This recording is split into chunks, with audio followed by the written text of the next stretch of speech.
Welcome to episode 17 of Talk Commerce, where we talk about how merchants, agencies, and developers experience commerce.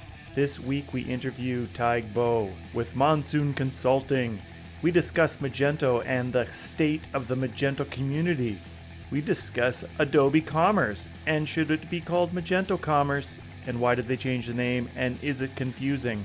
Tadhg pronounces Hoofa in a different way. We have some notable Irish quotes and a good bit of crack. That's fun in Irish.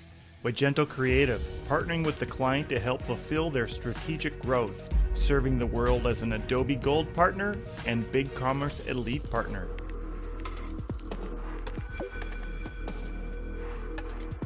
Magento, the code of commerce. This episode is sponsored by eWay Corporation, the partner of choice for technology, infrastructure, and enterprise-level digital solutions. An AWS Select Consulting partner, eWay Corporation, forward together.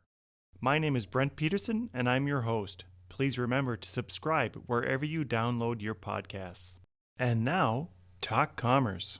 All right, welcome to Talk Commerce. Talk Commerce. Talk Commerce. Okay, sorry about that. Today I have Tadhg, and this would be a great episode just to go over name pronunciations. But Tadhg, why don't you go ahead and introduce yourself and make sure that I've said your name correctly? Yeah, this is one of those great Irish names. So Tadhg, yeah, it's a really old Irish name, and nobody gets it right unless you're from Ireland, really. So yeah, the spelling of it is Tadhg, and you're probably going, oh my God, what? Tadhg? Yes. So to pronounce my name, forget about the spelling. It's like tiger without the so it's Tadhg. But yeah, there you go. What else can I say? Not super. Thank you. Yeah, love it. I won't even go into mispronunciations because I will do it over and over again, and then at home tonight I'll get slapped in the back of the head for mispronouncing your name, Yeah. like I've done with Yissa, and I still, Oh because I yeah, put yeah. it in, I imprinted in my head, I still say it wrong. I know, I know. Look, my next door neighbor still gets my name wrong, and he's lived beside me for 7 years. So it goes over my head. I moved to the UK from Ireland in 1998. So I've been here nearly 23 years, and I meet guys in the village, and they go, I don't know how to say your name. But yeah, you I get think used it. to Yeah, everybody in the UK still says wrench wrong, so whatever. Or windshield. All right, so let's accelerate to the next part of this program. Um, uh, how are things? How are things in the Magento community? Um, what it. Yeah, what is, so it's been, look, I'm sure you're having this conversation with everyone. It's been a crazy year, hasn't it? On so many levels. Um, for me, the Magento community, yeah, look, we've kept it going. There's been online events and stuff like that, but I really, really miss the physical event at this stage. I kind of a couple of months ago I joined an online event, and I found myself just drifting away. It wasn't that the content was poor or anything. I just went, God, I'm tired of online a little bit. I want to walk into a building again and shake hands with people again. So um, yeah, like when we look at the community, we're still pretty good. I think the Magento Association, they did a nice Connect event. We've obviously just come off Summit, um, which I totally missed. So I have to. That's an interesting question, Brent. If you miss an event, do you go and look at the recordings? I do try to look at some of the highlighted recordings, maybe some recordings that people have said, "Oh, this is you can't miss this one." So Malcolm Gladwell, a lot of people. I missed his actual talk, but since it's all recorded, I went back and watched it. Yeah, it's they're always on my to-do list, but it's just one thing to another.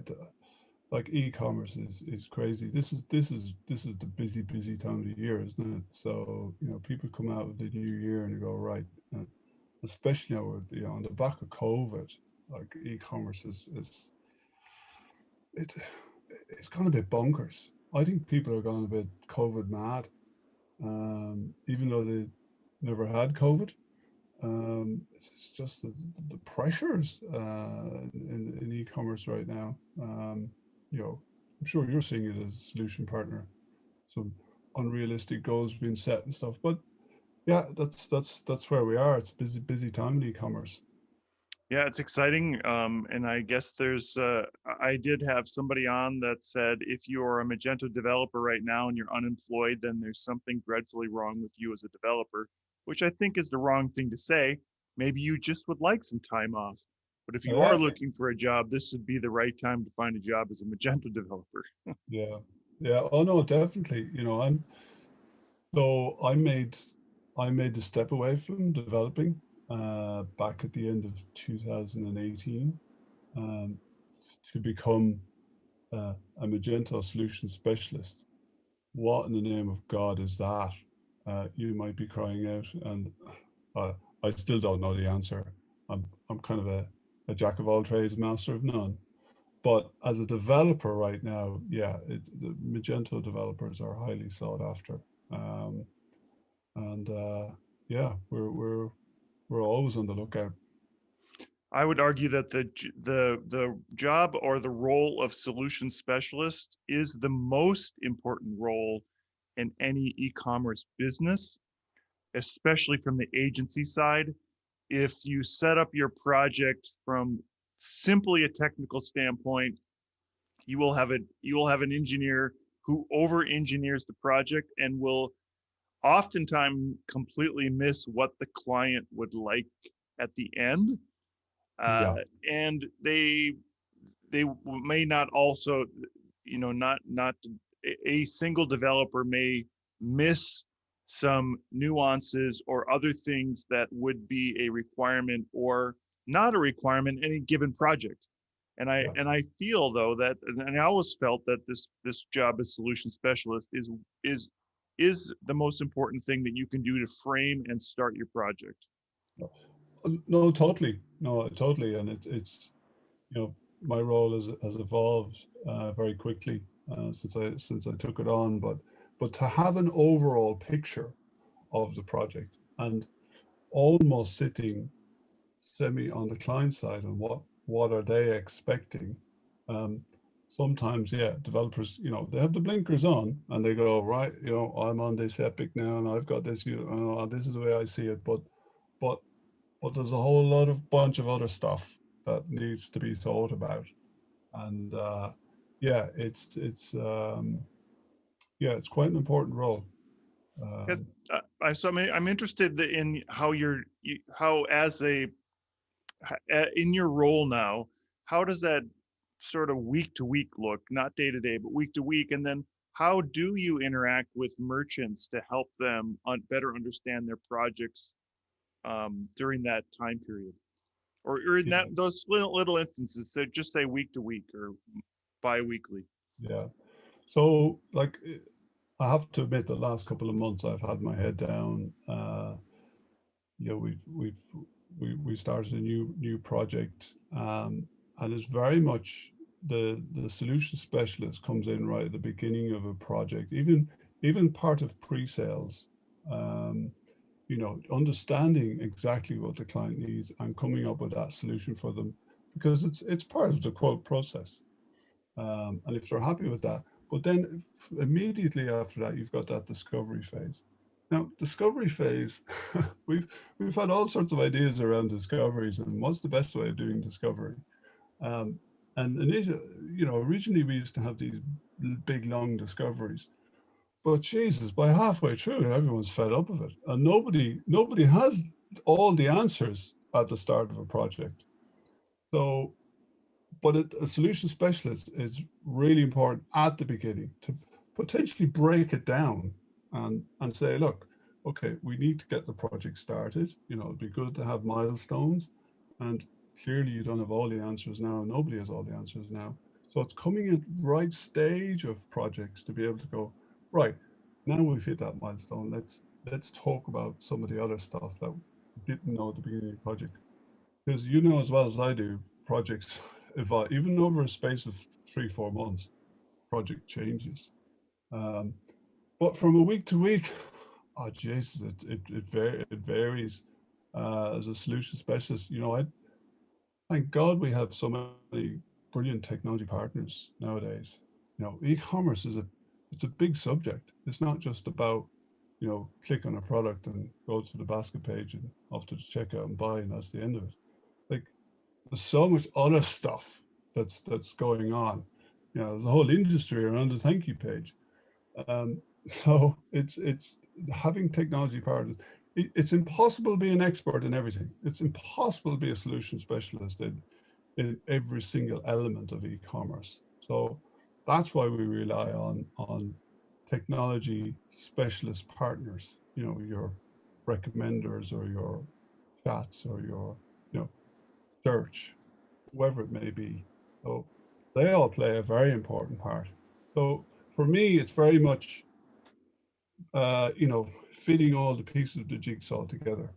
You know, we'll have technology partners coming to us going, "Oh, who can we introduce?" and all this stuff, and I'm going, I'm not going to introduce you unless it's right, and that's the way it works. So that's part of my role, is to kind of keep an eye on the technology side, because it's, you know, Magento, as we know, or sorry, should we call it Adobe Commerce or Magento Open Source or whatever? I don't know what we call it nowadays, but um, the platform is, we know, is good, uh, but we fit in lots of other stuff around it, and it's very easily extendable, which is great. Yeah, so a couple of things out of that, unpacking what you've just said. Um, the first thing is how do you deal with a client who looks at you as the expert of all, but you can't be, and then you have a partner who makes a decision that turns out to be incorrect? Or maybe a better way to look at it would be, how do you educate the client in advance that you can't be an expert at all and you do rely on these partners, and sometimes they're fallible? Yeah, it's an interesting question. I like to think, we've not had that many occasions where we pull in a technology partner and it doesn't work out. Um, Sometimes there's maybe a financial reason, or it was a great idea at the time and they explored it, but then, you know, a couple of years on, a new e-commerce manager comes in on a client side and decides to do a full review of everything, and then looks at the stats and goes, that that didn't quite work out for us. So we're going to drop that one and move to something else. So I, I, it's not a, you know, you, we know, a lot of solution partners out there have accelerator products, and we'll get you up and running in 2 months, and we'll throw this, that, and the other onto your site, and everything will be grand. Um, that's not necessarily the right way of doing it. You should really only introduce external technology partners once you know it's the right fit, and it's definitely for them. Like, we're having a conversation right now with in a new project around shipping, and it's complex. So is it going to be, the shipper HQ, or is it going to be ERP integration to pull out the correct ship? It's all up in the air, but there's no correct answer at the beginning. You have to work through those workshops. Um, so I'd like to think, so we collaborate an awful lot more, and once we know it's the right decision, then hopefully that's it moving forward. We don't experience too many painful moments later on. Yeah, so the second part of that original question, or the second part of your original monologue, was around the partners and introducing partners to clients. And we have a partner manager, and she struggles all the time with partners saying, "Oh, I want to meet every single one of your clients." And the partner manager will say, "Well, you can't meet everybody. Let's figure out a way to connect you to." What is it that you do to better introduce them to the client, and is there some criteria that you do within that? Yeah, that's a good question. We're probably not as good at this as we should be. Uh, on paper, I look after the kind of technology partners, but I don't have as much time as I'd like to.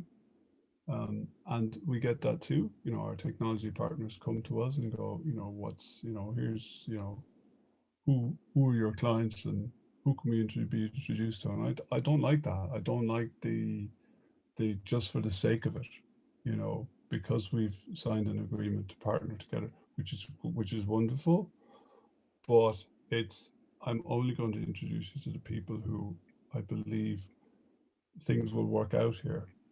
Because if you just introduce them to everybody and then suddenly they go in with somebody and it's not quite working and it's wasn't quite clear what it was all about at the start, then yeah, you're gonna you might your reputation might be damaged a little bit.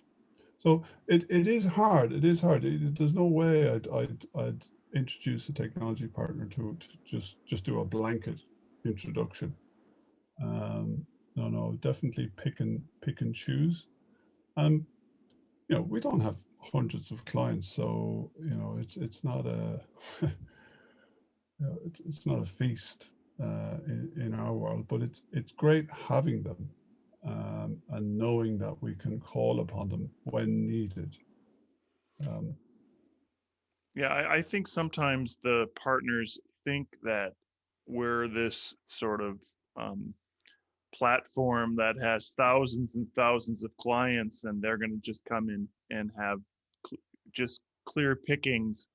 And I do explain to them that we only have so many team members, and typical projects take this much time, which means we can only turn around so many projects in a year, which means that there's only going to be this many potential leads for you.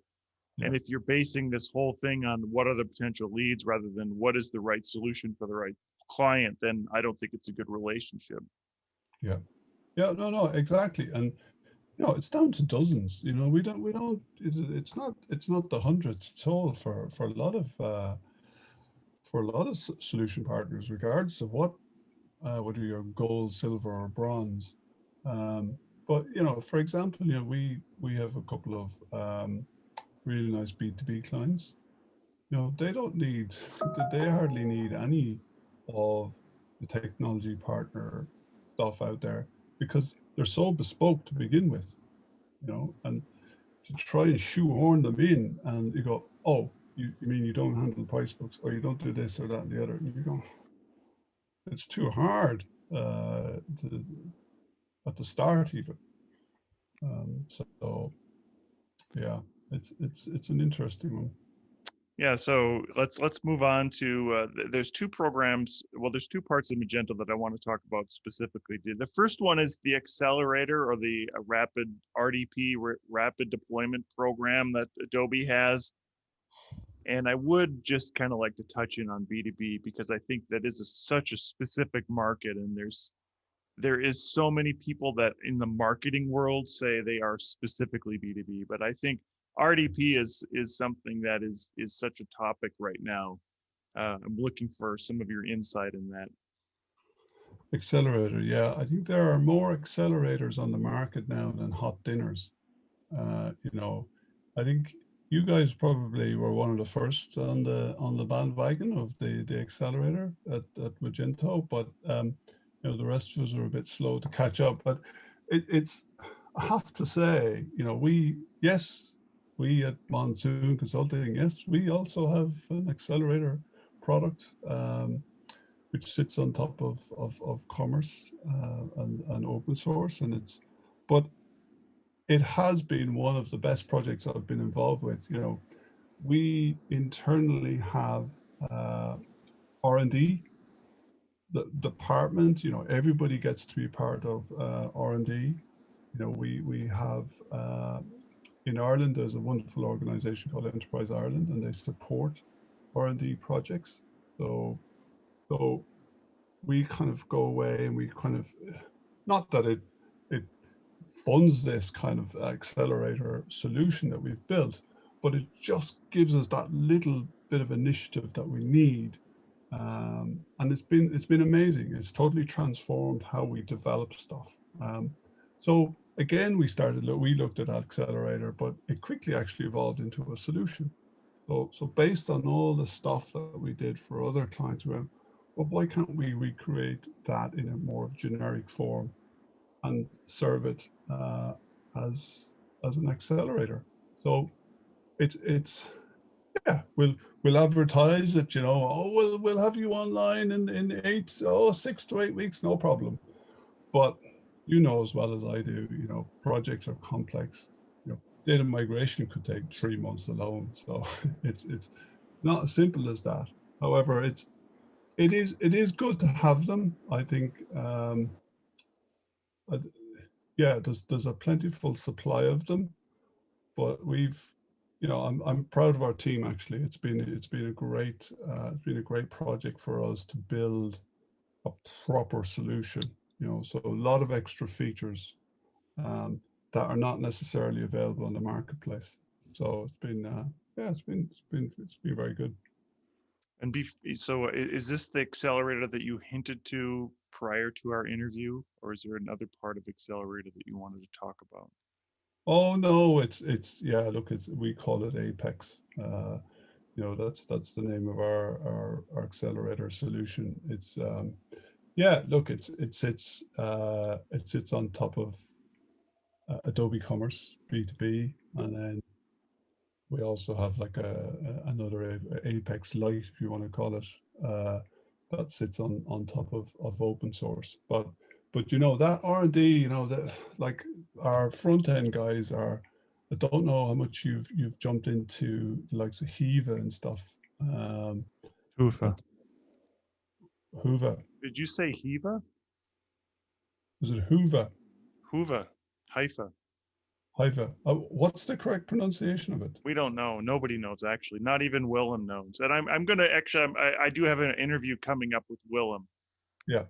So I'm That's going to try to exactly. get down to it. There should I be a call it source of Hiva. truth for all this. Yeah, I call it Hiva, but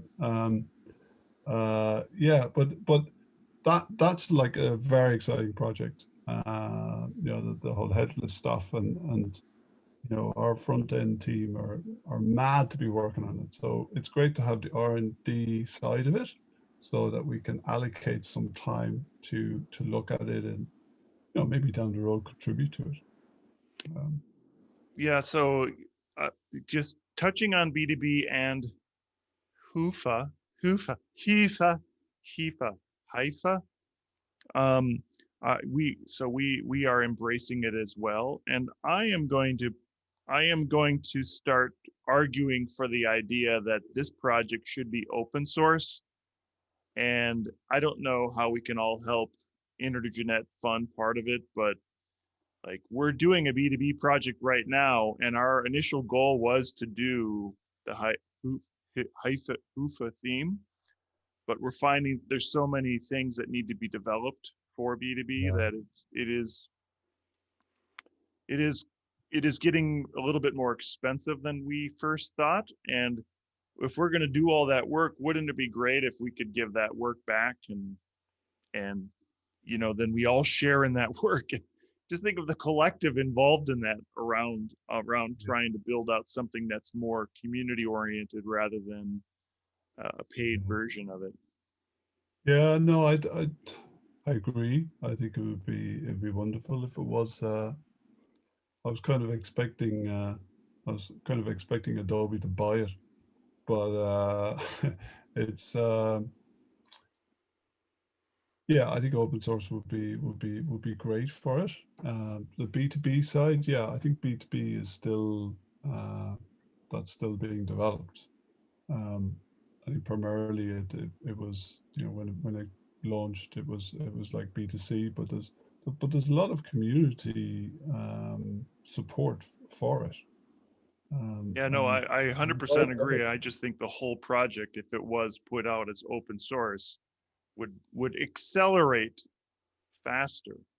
yeah, uh, Use the we buzzword. just need a multimillionaire to come in and thank IntegerNet, thank Willem, pay them, give them a handsome reward, and then push it all open source.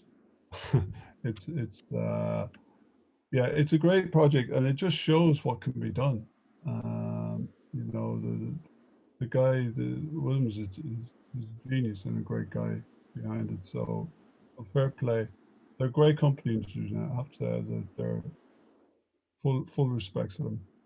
Yeah, and going to their unconf Oh, is such a lads. fun experience, and I am very much looking forward to the day we can go to that again.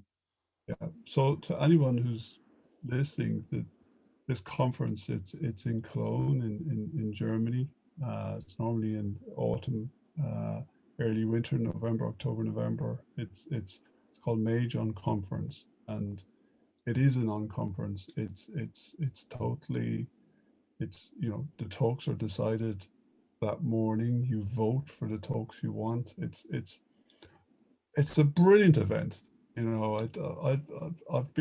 lucky enough to be in there twice, and I can't wait to go back. Even though I don't develop anymore, it's for everybody. It's so informal. It's so just relaxed, but yet you pick up a lot of stuff. Yeah, and they cap the amount of attendees at 120 or something like that. And I thought Yeah. that I went in 2019. I think we were both there. The brothers from Shopware were there, and they put up a topic, which I think is the ultimate. It shows how strong the community is that other platforms would come and join this conference. Oh yeah. Look, and there's no, just because you could be God in Magento and walk in, and if you don't put a topic up that's interesting, you're not going to get voted for. There's there's no favors or no backhands in this conference. It's all it's yeah, it's a pretty cool event, and that's what I miss. I miss the physical stuff. I miss I'm a I love attending these events. I like putting away the laptop and just being with people. Uh, I'm sure you miss that as well. Yeah, absolutely. So, on the topic of putting away your laptop, you are a strong believer and proponent of No Mage Sundays, and I'm assuming you don't stop working on Magento and start working on Shopify. I'm assuming it's just a get disconnected and don't do any Magento work or work in It's general on Sundays. Where did that come from? yeah, it just I I've just I've actually stepped back a bit from social media recently. I kind of just I don't know whether it's a post COVID. I'm just a bit tired of everything, but um, I lack a bit of motivation sometimes now. I've just been in this kind of long winter of restrictions and can I do stuff again? Oh, I'm not. I couldn't be arsed. Um, but yeah, I just noticed like people who are busy and posting up stuff at the weekends, and I'm going, Jesus, dude, people ever take a rest? So that hash no Magento Sunday came into my mind because it was so important for me to try and switch off. Now, I am a bit of a workaholic, I have to say. If my wife Anna walked into the room and go, "You never stop," but uh, I do try, and we had a godsend last October in our house. We received a new puppy, and we've not had a dog in our house before. So it's my wife and two children, and he has transformed my my time away from this thing called a laptop. It's been amazing. you know, just mental health. You know, I'm big into music and just listening. Anna and I listen to a lot of music. Uh, just to get away for a walk, even if it's just 10-minute walk, 15-minute walk. Um, but the weekends on Sunday now, we like to do a long walk. That's great. It brings the family together. So, so yeah, it's important to get away. I think people, you know, I'm as bad as anyone else. I'll, you know, I work remotely, as does everybody. You know, you get distracted during the day and you go, oh, I'll come back to that later on. Suddenly the laptop is out at 9 o'clock at night and you're at it till 10:30. It's, I fall foul to it a lot. And I just go, God, that's got to stop. Very Yeah. hard. One thing I did a number of years ago was say when I get home at 5 p.m. or whatever time I get home from work, I'm not turning my laptop back on simply because I know that I am going to get sucked into that. And we have people that work in different time zones and they're going to want to start chatting. And then how do you get off and say, hey, it's 8:30 and it's already my bedtime. I would like to go to bed now. Number one, it's embarrassing to say 8:30 is my bedtime. But number two, I'd rather not be online talking to somebody. I'd rather be, you know, having a pint or something like that. Yeah. But it never stops. And it's, you know, we are in a very, very busy time. You know, all e-commerce platforms are, you know, out the door with inquiries. We're all busy, and it's never going to stop. You know, there's always going to be the next thing that has to be done urgently, uh, and so you might as well just draw a line somewhere and go, well, it's just going to have to wait.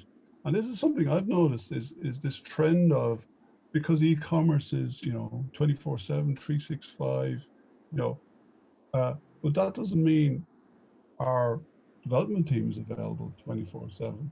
And, you know, getting an email at, you know, 5 o'clock in the evening going, oh, can we push that live? Go, no, hold on. You have to reset here a little bit. It doesn't always work like that. Uh, Fair enough. If you've got developers in different time zones who can potentially come in and do stuff at different times, that's great. And yeah, like we're the same as you. You know, we've got developers in Brazil and Ukraine, and so we're spread out a bit, so we can cover it. But Jesus, it becomes it's quite intense at times.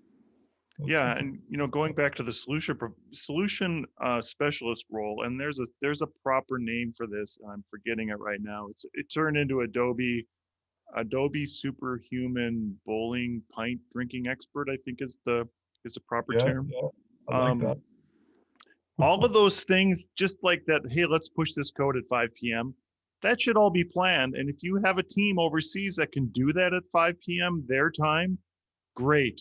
But you know, there it should never be a surprise. There should never be an emergency client phone call at 7 p.m. at night to push some code live unless they're doing some album drop on Instagram that they're planning on getting 30,000 visitors on Yeah, Friday morning or whatever time it is. All that should be scheduled in advance. And part of that does rest on the solution provider to understand the roadmap and the architecture, but also it rests on the project manager to educate the client that there is no such thing as there's an emergency at 5 o'clock at night, especially if it's not a production down emergency. yeah. And it's a lot of the time, you know, it's when you look at the client, they're under resourced as well. You know, they've got a small e-commerce team, and you know they're under a lot of pressure. You know, suddenly, you know, all the board of directors out there that run these companies are going, "Oh, e-commerce is booming. I read this article yesterday, and you know they went up 600%. Why are we?" It's like, Jesus Christ, it could be too demanding. We need to be, yeah, we are, we're here for a good time, not a stressful time. Um, one thing that I always enjoy with you at conferences, listening to you speak and the way you tell stories. How are you? Well, I personally believe that that's an Irish trait, that Irish are inherently good storytellers. I will also preface that Irish are storytellers, and if you've seen Dairy Girls, there's a character in Dairy Girls who is a person who tells stories that aren't entertaining, but still they're a story. So I guess it could go both ways. Yeah, Um, how are you fulfilling some of that storytelling um, tasks yeah, or inner? it's mad, isn't it? Like I absolutely love storytelling, and it's one of my it's at the minute I'm mad into music, just listening to music. But on my to-do list, on my task list, is to just go back and read up about Irish storytelling, proper old Irish stories. And it's part of my upbringing. I grew up on a farm in the middle of nowhere in Ireland, and I can remember all my neighbors.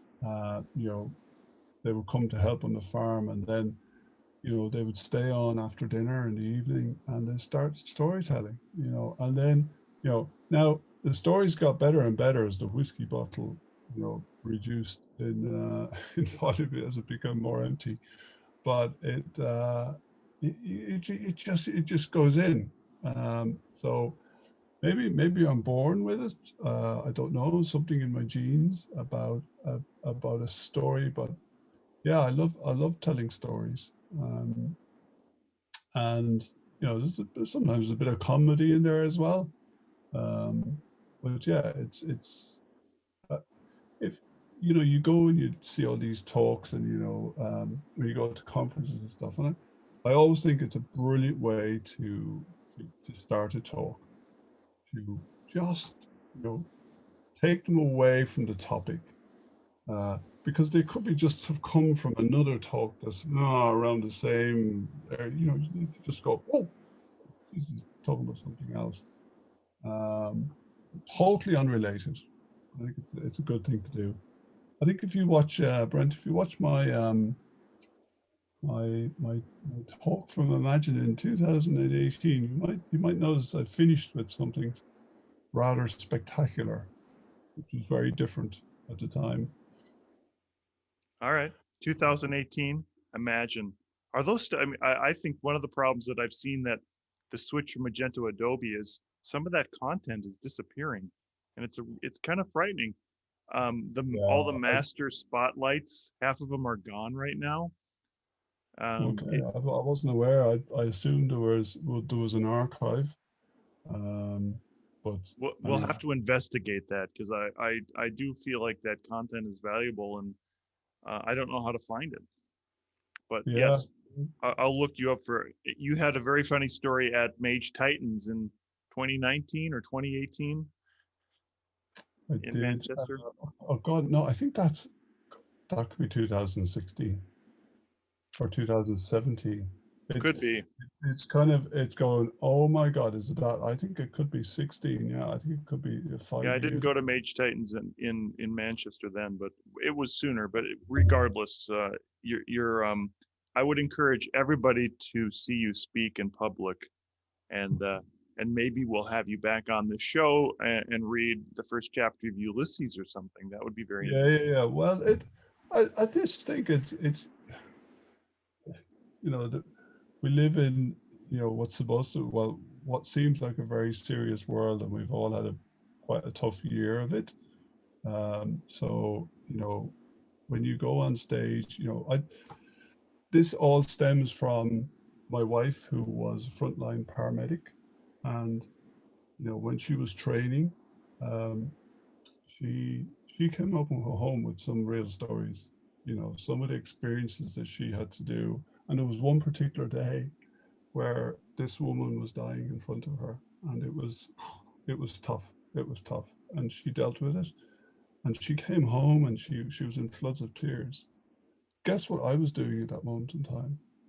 I was actually worrying about a cron job, not running on a site. So it just put it all into perspective for me. And I often say this to myself when there's all sorts of things happening. Is anybody actually going to die over this? And the answer is no. You know, sorry to end it on that somber note, but it's true though. So we do have to lighten up a bit, and you know, as I said to the guys in this project, you know, let's try and make it a bit of fun. Um, Sometimes it's hard to see that when you're just so focused on you know, in particular bits and bobs, but overall it's yeah, it's trying to enjoy the experience. And that's why I miss physical events, because you get to give somebody a hug. Oh my God, what's it gonna be like to give somebody a hug again? Soon and very soon. Yes, please Yeah, God. and I think that you bring up a really good point about the work environment and making sure people are healthy and happy, and the pressure that's put on people to do something outside of their work hours, or make sure you've done every single minute and every single moment of your day is logged, or whatever that topic is that puts pressure on the developers and everybody else in that project, only creates a very unhealthy environment. And at the end, I think it delivers a product that isn't as good as a product that's delivered by a happy team. Yeah, no, totally. It's like, what's the point? What's the point if it's going to be stressful all the time? If it's going to be a high pressure environment? If it's, you know, we have like a quarterly um, all hands, we call it, where, you know, the whole company gets together, everyone dials in, and, you know, a couple of people do a presentation about, you know, something really cool they worked on. And then, you know, our CEO Brat will come in, and he keeps re-emphasizing the fact that, you know, okay, at the end of the day, we're all still human. You know, we you know, he doesn't want all this stressful environment and push all this stuff. You know, got to strike a happy balance. You know, sometimes, yes, there will be a little bit of pressure with stuff, but it's all in the planning. You know, if it's all done well in advance, and client expectations are right, yeah, you can do it. So yeah, but sometimes, yeah, as we know, it's easier said than done. My first talk that I gave in public in the Magento community was at Magento Live Germany in 2014, and I did this talk around project management expectations, and it was specifically for developers to help. No, I'm sorry, it was specifically for merchants to help them understand what developers are going through in their projects, that developers have certain ways of doing things, project managers, and that merchants also should understand that this is a partnership, and that between the merchant and the agency, or merchant the developer, there's certain expectations that should be met, and those are going to be met with lots of communication. And well, number one, I tried to tell some jokes in Germany, and it fell flat on my face. I'm realizing though, after 7 or 8 years of giving talks in public, that it doesn't matter where my audience is, all my jokes fall flat. So I've resigned to just telling bad jokes, and not worrying about getting any reaction. But Yeah, what I did learn out of that first talk was there was many more developers that were interested in the topic than the merchants. So I made this topic about the merchant for the merchant, and all the questions I got after the talk were from developers, not even from project managers, from developers that were working on their own, saying to themselves, "Oh, I never thought about that fact that the merchant would like to know something in advance," or "the merchant needs this," or "we should be planning this whole thing out, and let's do some checkpoints within that project to make sure that we're on track to meet those goals. And if we're not, let's redo it, and or redo our plan so everybody's expectations are in line." yeah. The biggest, I suppose, not that we receive many complaints, but if we were to receive a complaint from a client or merchant, it's around communication. It's always around communication, and sometimes, you know, the silence. You know, stuff could be happening. Loads of stuff could be happening in the background, but they're just not being kept up to date. and that's the worst for any client or merchant is the fact that they don't know what's going on. Even if it's, you know, there's no update, we're still working on it, is better than nothing at all. So it's, yeah, there's education of, you know, all of the team involved. Like, you know, what, I can't believe it, Brent. You actually let developers speak to your clients? Are you sure about that? I'm Yeah. not. All right, so we have about 10 minutes left. Do you have any quotes you'd like to tell us today, or tell me what books you're reading right now? Do you know what? I'm brutal at for reading. I just don't do it. I don't do enough of it. I try, um, but at the minute it's music for me. But I have a great little book actually. I was telling you about this on the build up to today. It's a little book of quotes, uh, and some of them are brilliant. And it kind of, every now and again I just open it up and I read a few of them. But I have a couple I'll read out, and maybe I'll tell that story from Mage Titans after it. Um, but this one is, it's an Irish toast, and this is how it goes. May the roof above us never fall in, and may we, as friends gathered below, never fall out. But that that sums it up for me. That's You know, brilliant. Yeah, absolutely. if I go to a conference, you know, I might walk in and say that in my mind. I might just go, yeah, this is good. I'm with my friends again, and I look forward to that day when we're all back together under one roof. Um, Here's another one, a little bit more. I have to think about this a little bit more, but um, blessed is he who expects nothing, for he shall never be disappointed. Oh, so there you go. Um, there's a great one in here. If you're lucky enough to be Irish, then you're lucky enough. I've definitely heard that one before. Yeah. And I'll finish with this one. Um, an Irishman was asked if the Irish always answered one question with another, and he replied, "Who told you that?"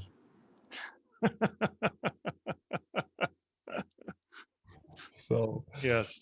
it's like I could go on now and do more of these, but yeah, I think I was chatting to Segmentify recently, and they were asking me about stuff, and I came out with this quote. This is a good one. This is a good one for, you know.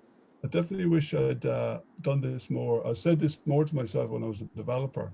Uh, Start by doing what's necessary, then do what's possible, and suddenly you are doing the impossible. Yeah, So very good. yeah. So yeah, that's about it from me really. Um, yeah. So how are things with you, Brent? Very good. Thank you. Things are moving. We have a new puppy. His name is Finn. We were going to name it Finbar or Finnegan, but Finn is much easier to say. Little known fact, in 1996, I opened a retail shop on in Ireland, in Dublin, on uh, selling computers. So ran that for about a year. I Wow. lived there for maybe 6 months, and we had very young children at the time. And the Irish weather did get me down. I think I started there, living there maybe in November. Really tough time. It's different if you live in Minnesota in November. You know it's going to be cold, and we have really good heat. And then it doesn't rain. It's just plain old cold, and I can deal with that. But anyways, uh, I appreciate I appreciate the Irishness and the Irish stories, and I have very Yeah. fond memories about that. The Irish weather is, it can get to you. I know we have we have a couple of new project managers from South Africa, and they moved over to Dublin. Oh Jesus, yeah, they're feeling it now. They're going, when's summer kick in? I go, you might not see a summer, my friend. Yeah, this is Uh, summer. What are you talking about? yeah, you could have 4 seasons in one day quite regularly in Ireland.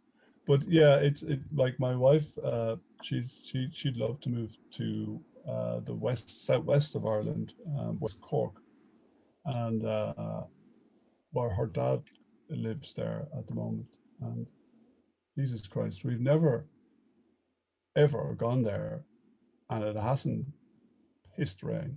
It's just it's and they live on this kind of a hill, and oh my God, it beats in off the roof. You can't sleep at all hardly. So yeah, Ireland. So that's why I moved to the UK. I live in the southeast of England, in the Surrey Hills, and Brent, you know where I live very well. Yeah, it's very lovely. You're in the sunny south.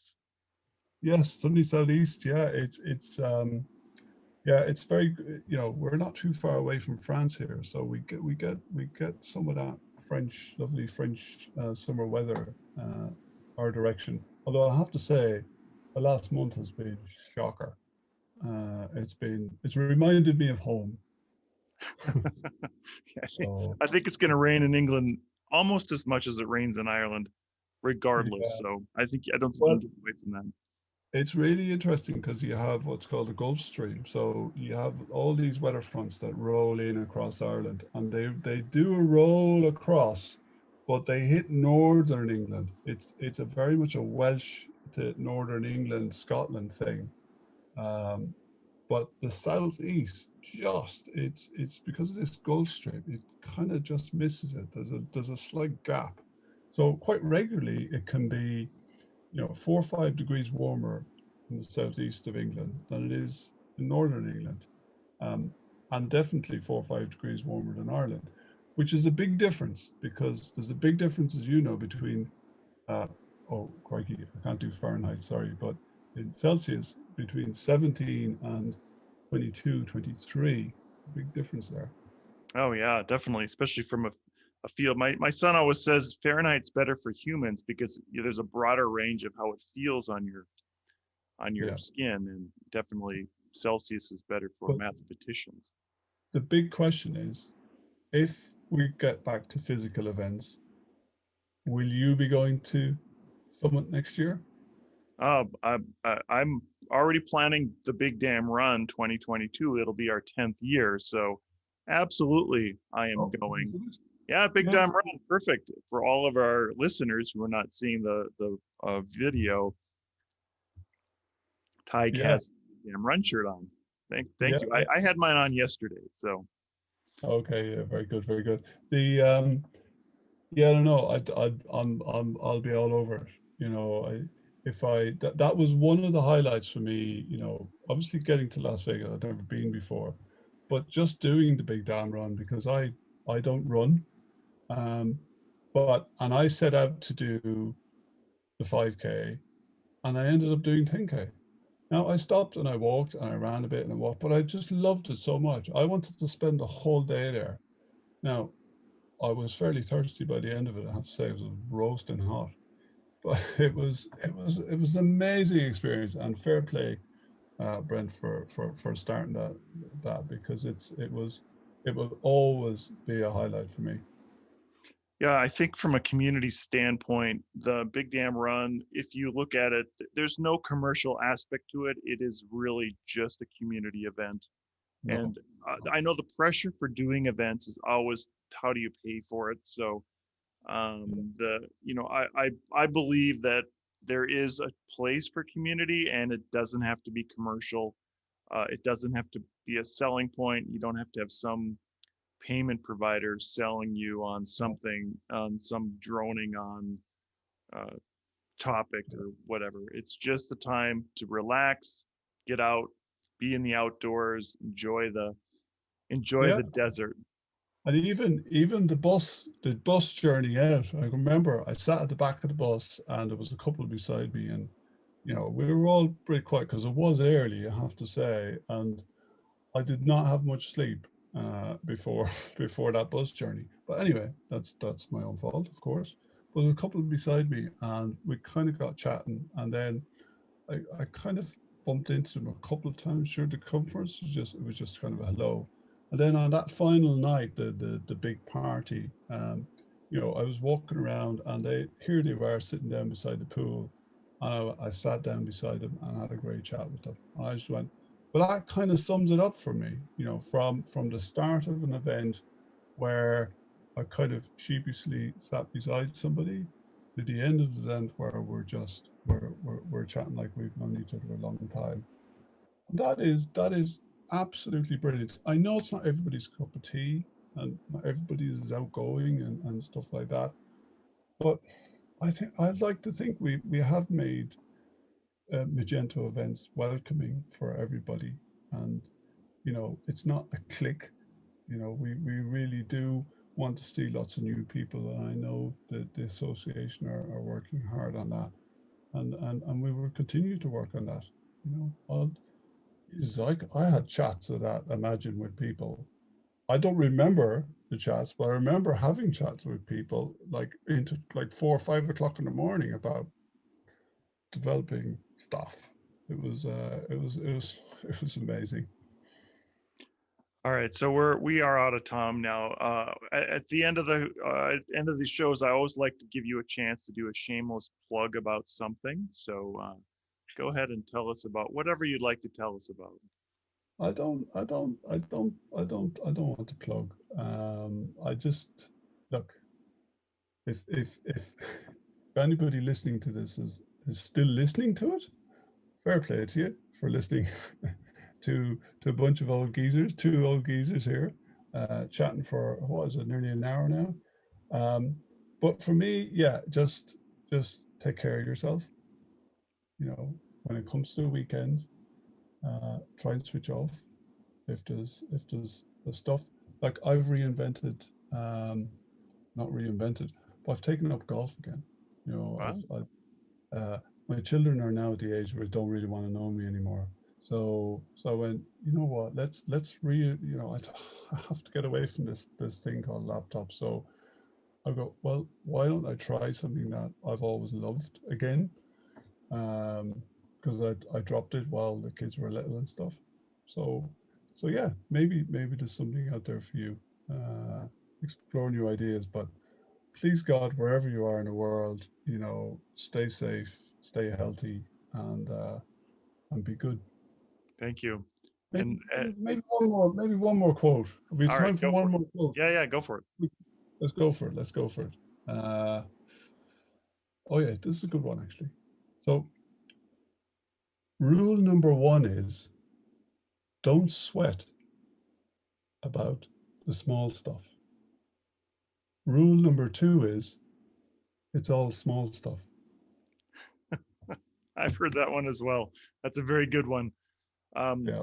I am going to, I know we're completely out of time, but I'm going to give my little shameless plug here. We are planning a community event in January of 2022 in Orlando, Florida. I would like you to help me promote this event.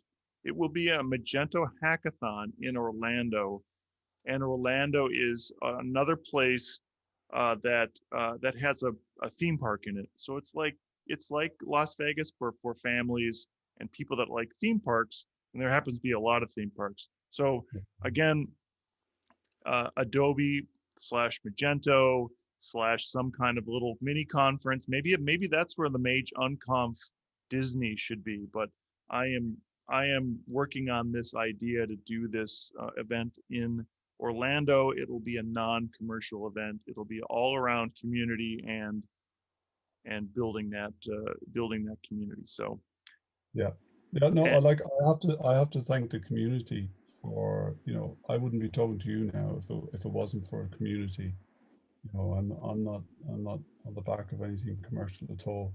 It's just, yeah, events and supporting and meeting people. It's and fair play to you, Brent. Keep it going. Well done. yeah, thank you. So last and one last thing, I know I'll just keep saying one last thing, but I feel like we need to have a Magento puppy hashtag or Magento dog. I'm proponent of either puppy Magento, hashtag puppy Magento, and we should have a day where we push our puppy pictures out. I've already chosen Monday for my regular Magento photos, and we'll start seeing some of those coming out. But let's pick a day for puppy Magento, Yeah, and we have to okay. pick a hashtag. So I need your help in this. So after this, I'm gonna tweet out that we need to have this, and I have literally hundreds of pictures of dogs right now. So I have such a huge library that I need to publish. That it's gonna just this is gonna be one of the most important things that I've done in a long time.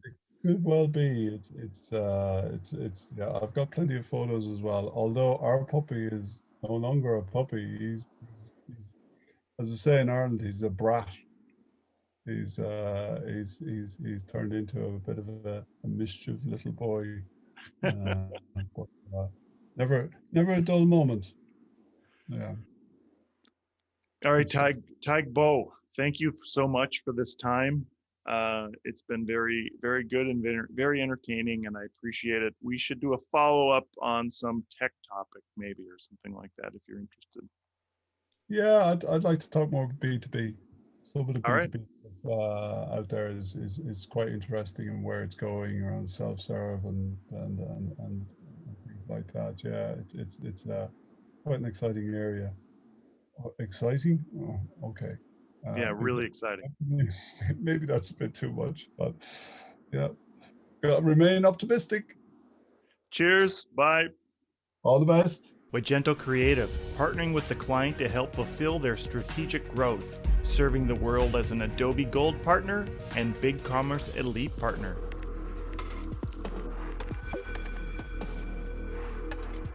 Magento, the code of commerce.